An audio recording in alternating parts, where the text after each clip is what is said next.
It is Locked On Jazz for the 17th of October, opening week of the NBA season. The Jazz cut down. Why did Jared Butler get cut with Stanley Johnson and Cody Zeller? We'll talk about that. The preseason has me completely questioning what I think this team can do offensively and defensively.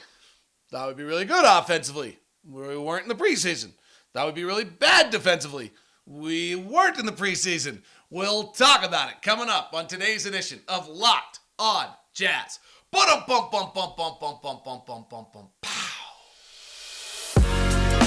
You are Locked On Jazz, your daily podcast on the Utah Jazz. Part of the Locked On Podcast Network, your team every day. How are you? I'm David Locke, radio voice of the Utah Jazz, Jazz NBA insider. This is Locked On Jazz, your daily podcast on the Utah Jazz. Giving you insight, expertise, geeky numbers, and hopefully making it way better to be a Jazz fan each and every day. Thank you so much for making Locked On Jazz your first listen of the day. We are free and available on all podcasting apps. We're also on YouTube. And if you're watching, please subscribe and hit that little bell notification button that tells you whenever we launch a show. And if you're on a good old podcasting app, 5 stars and a review are much appreciated. All right, your YouTube question of the day: will the Jazz be better offensively or defensively? Because I'm totally confused now, and I'll share that with you in a minute. But let's start off with the Jazz cut-down day and cutting Jared Butler, Stanley Johnson, and Cody Zeller, keeping Leandro Bolmaro and Udoka Azubuike and Rudy Gay for all intents and purposes. So let's walk through that for a second. It is opening week, and tickets are available, by the way, at UtahJazz.com for that for opening night against Denver. Should be a lot of fun. All right, so first thing on this, I think Jared Butler's the headline story to everyone. There were such high hopes for him, the 40th pick of the draft. You know, the first thing I would just say is he was the 40th pick of the draft, and I'm not trying to be critical, but it's not uncommon for 40th picks of the draft to not make the team a second year. We saw it with Jarrell Brantley. We've seen it with Justin Wright-Foreman. We've seen it with Mia Oni. This is not that uncommon in any way, shape, or form. Why didn't Jared Butler make it, having been the Final Four MVP, as well as having some of the skills? He does have a really special offensive hesitation game in which he is able to get to the basket. He does not have positional size, and he seemed particularly, for whatever reason, at 6'3", to be small out there. Maybe lack of reach. And, you know, the one thing that jumped out to me a lot during last year's play was the amount of air balls, and that the game was getting fast on him and closing up, and that shot comes from a little lower than you might ideally want it to be, and I think it did lead to some more, you know, kind of really rush shots. Defensively, he tried to do the best he could. He really worked hard at the Summer League to try to increase his defensive capabilities. He did not have a great offensive Summer League either. And then in camp this year, I thought he was fine. He was, you know, if we're really honest about it, he was better in the fourth quarter of games in which you're suddenly against San Antonio's third team, right? Where you're suddenly against Toronto's third team than he was in the minutes against the primary teams. But I'm not entirely sure that the letting Jared Butler go was necessarily an indictment on Jared Butler. I do think it leads to some interesting questions for kids coming in and how they're supposed to approach things. But I think it is as much as anything about Leandro Bolmaro.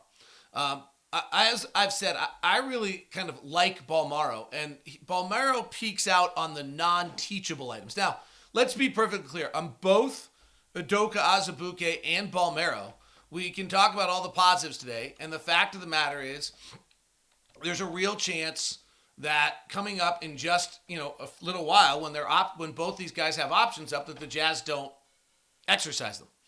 But Bolmaro at 6'6" and 200 pounds probably can play backup point guard if the Jazz need it, can slide to shooting guard, can slide to small forward. I think he can probably run the team better. His natural instinct is to get the ball to his teammates. He's able to get wherever he wants to get to on the floor. His experience is also really limited. I mean, the other takeaway here that the Jazz have to really be careful about, and this is probably only important next year for Simone Fontecchio, is that neither Minnesota or Utah were in positions last year to let young players just go get time for the sake of getting time, the way the Jazz might be able to do this year, or where the discrepancy between that player that is the eighth player and the 12th player is so slim. For the Jazz, that was a pretty stark difference, right? Like if you're giving Jared Butler minutes last year, you were probably taking away Mike Conley minutes, or Trent Forrest was pretty good in that time for the defensive purposes that he needed.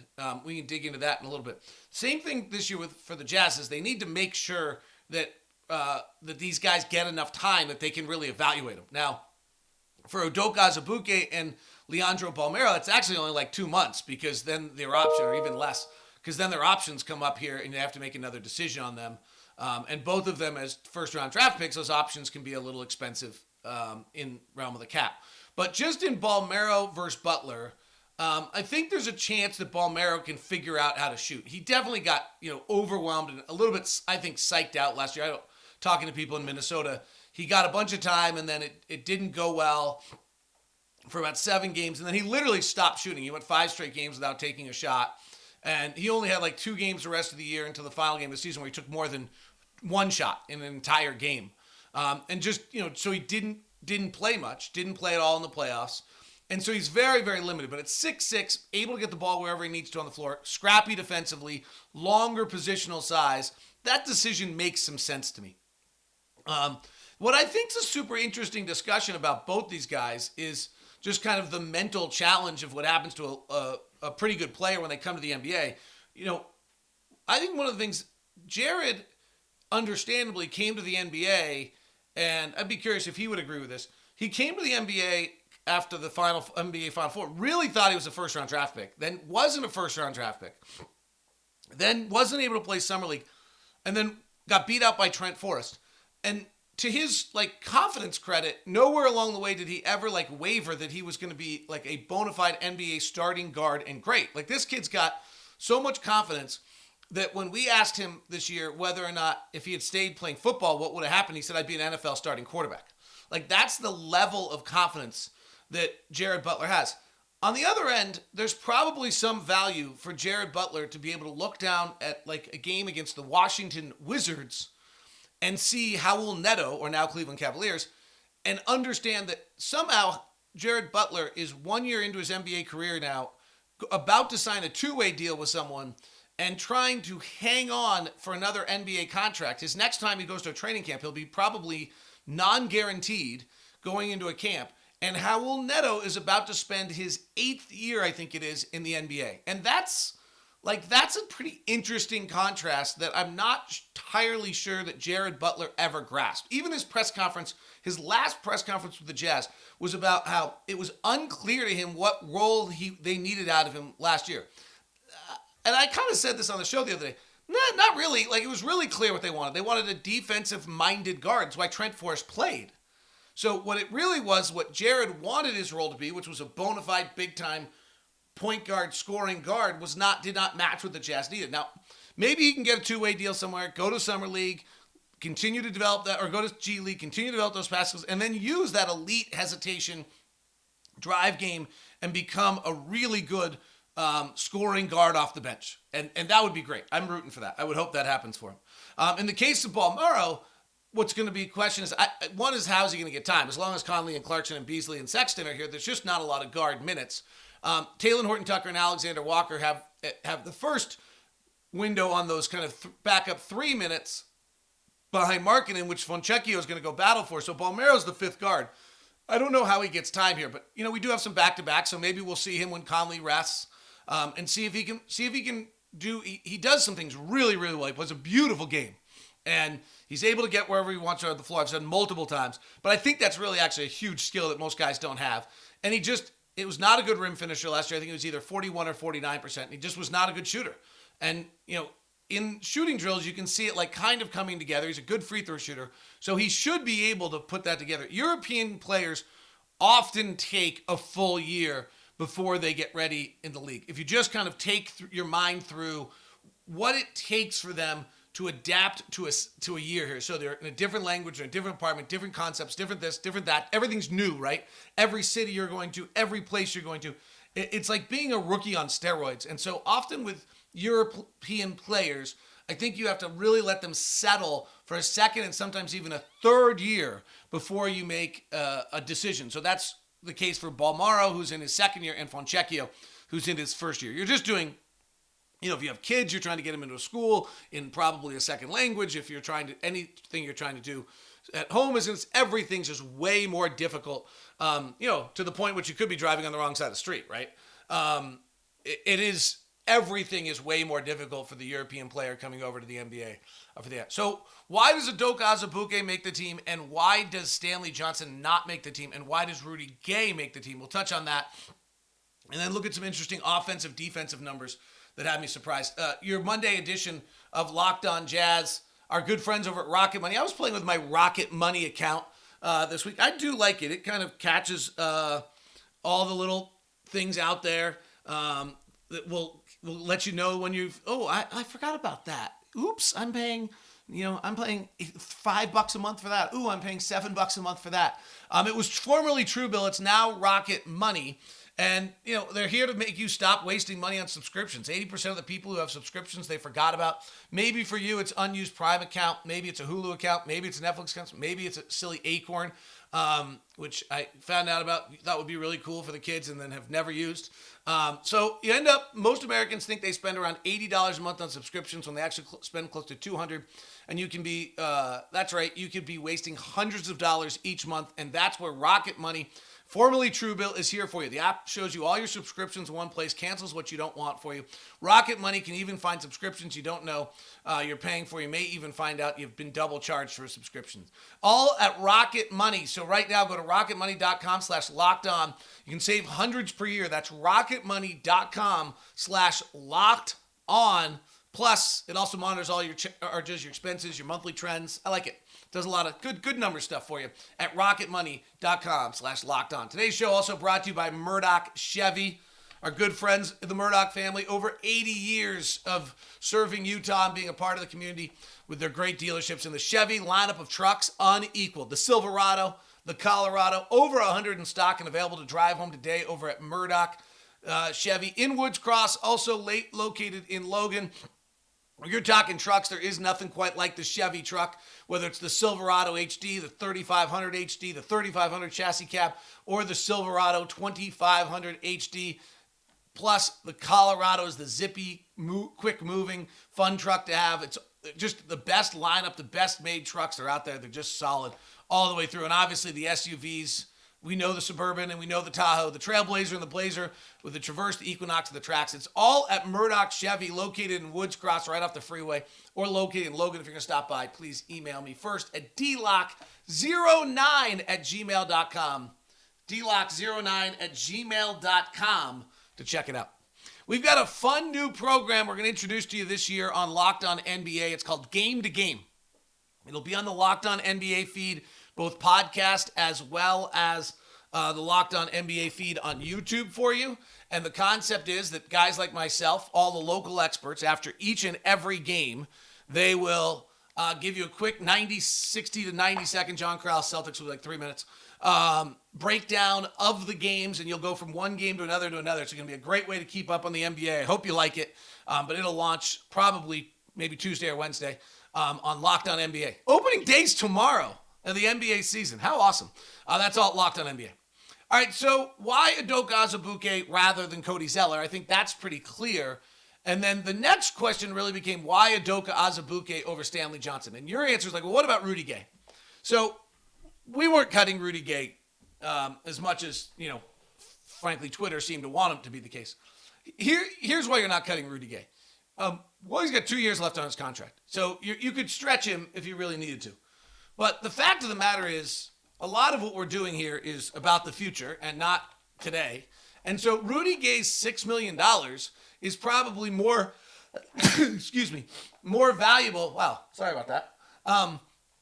More valuable in some ways to us than Stanley Johnson being able to guard Luka Doncic, LeBron James, or whomever for 5 minutes at a time. Like, I know that sounds kind of nuts, But when you look at the Jazz contracts, and if they were to make a trade, and let's use any of the three most likely, Conley, Beasley, Clarkson.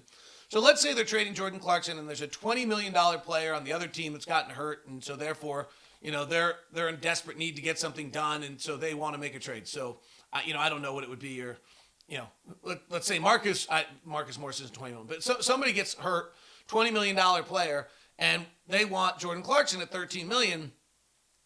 Well, that deal can't go through unless you add Rudy Gay's $6 million contract on. The need of that puzzle piece for potential future deals is so significant that you can't just waive that contract and get rid of it.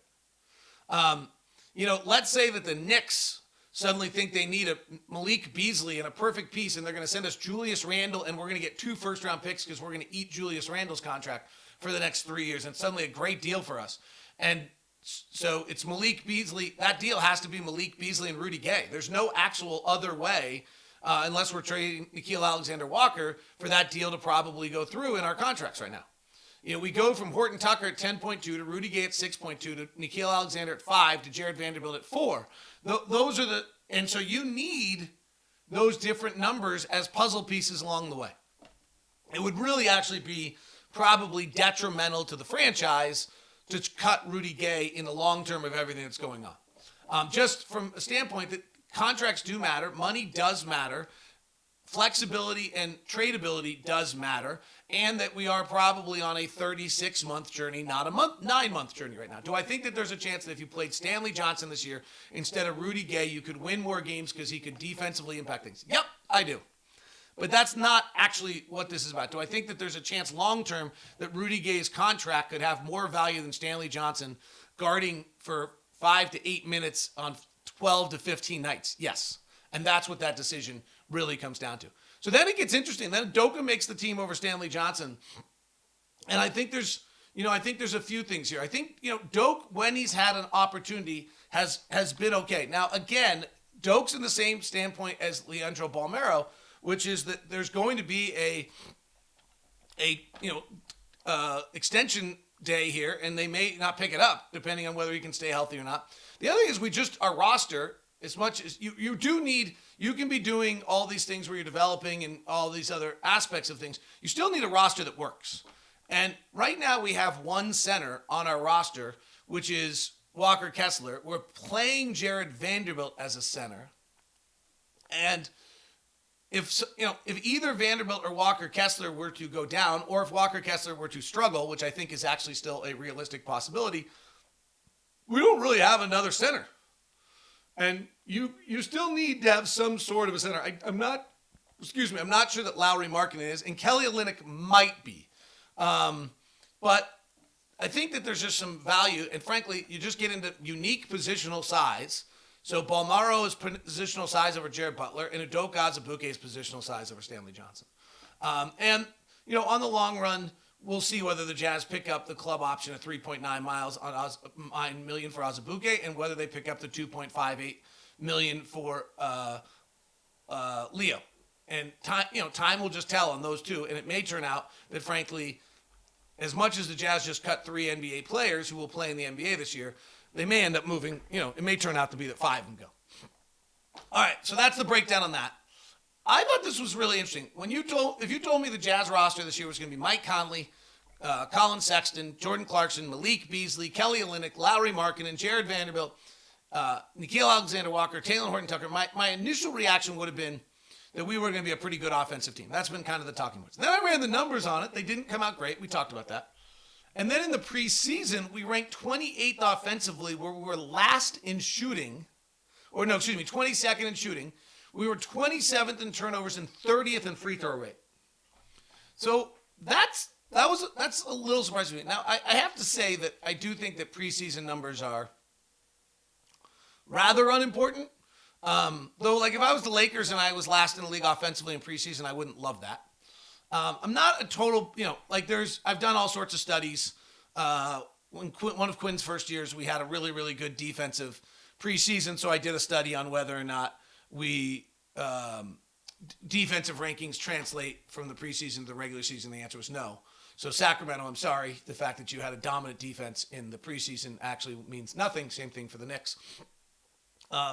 However, it is a little surprising to me on the Jazz that our offense scuffled like that. Now, the turnovers really might be it. We run, and maybe what's most surprising to me about this is we run some of the most beautiful stuff right now. We've really gotten away from the high pick and roll. We're running a lot of, there was a beautiful play the other day where Conley passes to Clarkson, then sprints down to the baseline, immediately curls back off a pin down into a tight curl where Clarkson hits him, and now Conley's initiating from the middle of the floor on a tight pin down curl. Like we're running beautiful stuff, like really beautiful stuff right now. And so I actually think I might have gotten caught up with how nice our offense looks and how many nice things we're doing with it that I actually translated that to playing better. In fact, Ron and I, after the game the other night, we're talking about the first quarter and how much better it was than the rest of the game, and I pulled up the first quarter numbers, and they weren't very good either. Now, some of this is we just didn't shoot it right? Great, right? Like, so Lowry Markkanen is a 35% career three-point shooter, shot 21% from three. Rudy Gay shot 15%. Kelly Olynyk, who's about 35% three-point shooter, shot 22%. Horton Tucker might not be a very good three-point shooter, shot 25%. And Beasley shot 27%. He's a 40% career three-point shooter. Beasley only shot 25% overall. We do have a little bit of a preseason funky, not concerning in any way, shot distribution. We were very, very high on the three-point shots, and then we kind of slid in some games at different times. So we finished middle of the pack at 36% of our shots as threes, which is totally fine. And we actually, which is a really interesting note, we had the fifth best shot location of any team in the NBA in preseason, which I really like. I think you've heard me say that both offensively and defensively. I'm really a big believer in that number. Like, are we getting the shots we're supposed to get? We got the sixth most amount of rim shots of any team in the preseason. So there's just so many things about what we did offensively in the preseason that I really, really like. And I guess it just comes down to we didn't put the ball in the basket enough, and we turned it over a lot. But we're using our size to get to the rim as the sixth most common team at the rim. We're running beautiful stuff that gets us into the paint, not necessarily on dribble drive, but on other actions to be able to create other opportunities. We took the 16th most amount of threes, but I actually think if you look back at kind of first half against Toronto, first half against Portland, there was a lot more threes flying, which is good in that stretch of time. By the way, in the preseason, just kind of an interesting note, 8 teams shot over 40% of their shots as threes in the preseason. Last year in the regular season, that number, just wondering whether the three-point revolution is going to continue or whether it's going to slow down. Last year, the amount of teams that shot more than 40% of their threes for the season was only 5. So 8 teams did it in the preseason. 5 teams did it in the regular season. Last year in the preseason, I got bored last night and looked up a lot of stuff. Last year in the preseason, it was 9. So I don't know that that's an indicator of anything. We're kind of back to where preseason was a year ago, and then it slowed down as the season came. But I actually think we'll see more teams over 40% of their shots as threes than we did a year ago. So that's, so that's where we are offensively, and maybe it's going to be more of a struggle than any of us kind of considered. But I do like the shot distribution. I do like the stuff we're running. I do like the position we're putting guys in. Maybe as we go to a more regular 9-man rotation, we'll see some of that success. And then the question's obviously going to be whether those players that are inefficient so far in their career, so Taylor Horton Tucker, Nickeil Alexander-Walker, Rudy Gay recently, Jordan Clarkson, whether or not those guys torpedo the offense enough, or whether they can find a way to be productive offensive players. Defensively, though, I thought was going to be a massive problem for us. Pretty darn good in the preseason. So where does that leave us? We'll check on that as we continue today on the program. Today's show is brought to you by betonline.net. For all of your sports needs, news, information, podcasts, in-depth articles, you can find them at BetOnline. Remember to continue your source for all sports wagering information, live betting, and up-to-the-minute scores on every sport out there. The fastest and easiest way to check in for all your favorite games and events. MLB, MMA, boxing, and golf. Wow, did Major League Baseball go through some massive changes to what we anticipated. happening. By the way, today the Denver Broncos are a 4.5-point dog against the Chargers on tonight's game. Thursday Night Football, Arizona is a 1.5-point favorite against the Saints. The Yankees and the Guardians are back at it tonight in New York. Yankees are favored for that one. Your World Series favorite right now is the Houston Astros at plus 150. No longer the Dodgers. Woohoo! Sorry. Not sorry. The San Diego Padres at plus 325. Phillies at plus 350. Yankees at plus 500. Guardians all the way down. And made NBA one night before the start of the NBA season. Let's see what they have. The Golden State Warriors are still the favorite at plus 575. Bucks at plus 675. Celtics at plus 700. Clippers at plus 700, Nets at plus 750, Sixers at plus 1,400. Who are you taking? Put it in the chat room right now if you're listening on YouTube. Who are you taking to win the NBA title? I would probably go Bucks, but I might go Sixers. I might go Sixers as my surprise team. It's interesting, Brooklyn at plus 750. Their offense is going to be unbelievable, so they might be a chance. All right, just tell me in the chat room. Let me know who it is that you're thinking about for the NBA title. So defensively for the Utah Jazz, I'll be perfectly honest. I when I tried to do some work to see what we got, I'm glad I looked at the numbers because a bunch of things were different than what I thought. First of all, in regards to defending the pick and roll, right? We've had Rudy for all these years defending the pick and roll. We've played drop big all the time. I mean, I think there's a real chance that we're now going to be mostly a switch team. But if you're looking at bigs that are the screening big defender, right? So the defender, the big that's defending on the pick and roll, Kelly Olynyk actually comes out relatively okay. Olynyk comes out in the 56th percentile of all defensive players against the pick last year. He had 575 times where he was defending the pick, which is not very much. The top 100 guys in the league defend about that. Olynyk was the 99th most common guy put in pick and roll. Lauri Markkanen was put in pick and roll about the exact same amount of time. He's in the 39th percentile, which is not great. He's of pick and roll. Actually, wait a second. Let me make sure I have that right on Markkanen. So Markkanen averages, he actually might be good. That's actually better than average in this case because we're going reverse numbers on my notes. Yep, that's right. So he's at .934 pick and roll defense. Kelly Olynyk was at .97. So Markkanen was actually pretty decent when he got stuck as the big or in the pick and roll for the Jazz. Otherwise, we don't really have a lot of guys that were in that position. Vanderbilt is not a guy. He was in about 500 pick and rolls last year. He's right about the same as Markkanen. So the three of them all were decent, right? So that's actually pretty good. In the drop big, for all three of them, they were either average or a little bit above league average, which is surprising to me. I actually thought when I did this research, I thought they would all be pretty poor, frankly, that they're not, Olynyk's not a big who can kind of take down, cover the rim, but he does do a great job with positional. Markkanen has never been thought of as a good defensive player and hasn't played a lot of center, so I thought he wouldn't be great at it. And then Vanderbilt on some other stuff. So, I thought really kind of interesting to see that those three guys who will be and then obviously we have no numbers on Walker Kessler. He should be okay, but if we're really honest about it, rookie big struggle. What we are going to do a lot of defensively is we're going to play a lot of isolation. So now you got to be the ball handler defender.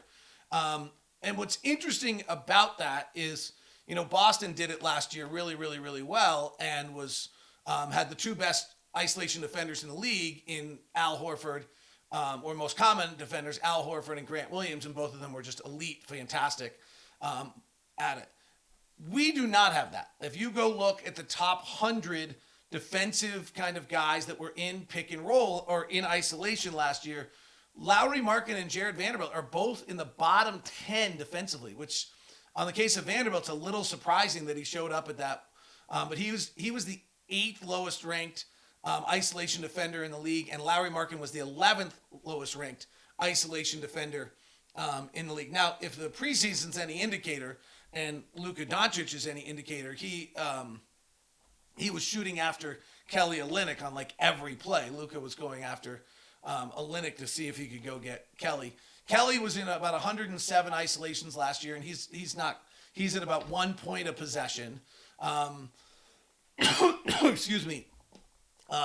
The guys we mentioned previously that are in the Markkanen and Vanderbilt that were in the kind of that area were both their numbers for defensive pick and roll. Just to give them to you. Sorry, don't have them right in front of me. Here we go. Their numbers for defensive pick and roll were 1.055, and then Markkanen was a little higher. Markkanen was a little lower than that. So they're all kind of in the same. So this is what's interesting, is guys who I would have statistically thought when I did the research would have been better in isolation defense actually came out to be a little bit better in drop big defense. So we'll see how that works. Obviously, so it just means we're going to have to be very collectively oriented defensively. We're going to have to really, really work together and in quick rotations in space. And the indicator so far is that there's been really good continuity on that because, to my surprise of what I'm talking about, the defense has been really good in the preseason. Overall, they've done, first of all, they had the second best effective field goal percentage and shot location. They allowed the fourth least amount of threes. So that's what the switching really does. They allowed the third fewest amount of shots at the rim. I mean, this is great. This covers up some of those items we're talking about. This is a really, really good sign for who the Jazz are and what Will Hardy's coaching with them. And we'll see if they can maintain it in the regular season. But to be the fourth best team in the league at denying threes, which you can do with your switching defense really well. If you switch well, that's a great way to get rid of threes because you're taking away the off-the-bounce three-point shot. You're hugging to some guys. You can do that very, very well. The second aspect of it is the taking away the rim like they did in the preseason is just great. Now, Dallas goes to the rim very rarely. Toronto goes to the rim very rarely. So 2 of your 4 games were against teams that don't go to the rim a lot. But that still was pretty elite level stuff at 25% of all shots being at the rim. And only 33% of the shots as threes. So this will be really, really interesting because my instinct, and you've heard Will Hardy talk about the fact that the personalities team is going to have to, the identity is going to have to be on the defensive end, and that's what they're going to have to do. And if a lot of, we'll see whether they can maintain this against regular rotations and regular players for 4 quarters, as preseason stats all have a little bit of, holes to them, but these were good signs. So, it's interesting. Some of the things that we thought we would like early on that I thought we would be good at that we're struggling at in the preseason and things I thought we'd struggle at we're good at in the preseason might be real tribute to the coaching staff for the fact that those are the areas of focus. It also might just be a really good indicator of what a mystery this season's going to be and how much we're all just going to be learning every step of the way. So it should be a fun one. Opening NBA seasons tomorrow. I'm hoping to have some guests this week. We don't do a lot of guest stuff, but Timmy Lacombe is back. Coach Tim Lacombe is back with us on the radio broadcast this year. I want to see how I can integrate him. Big T, Thurl Bailey, maybe even a little Ron Boone action.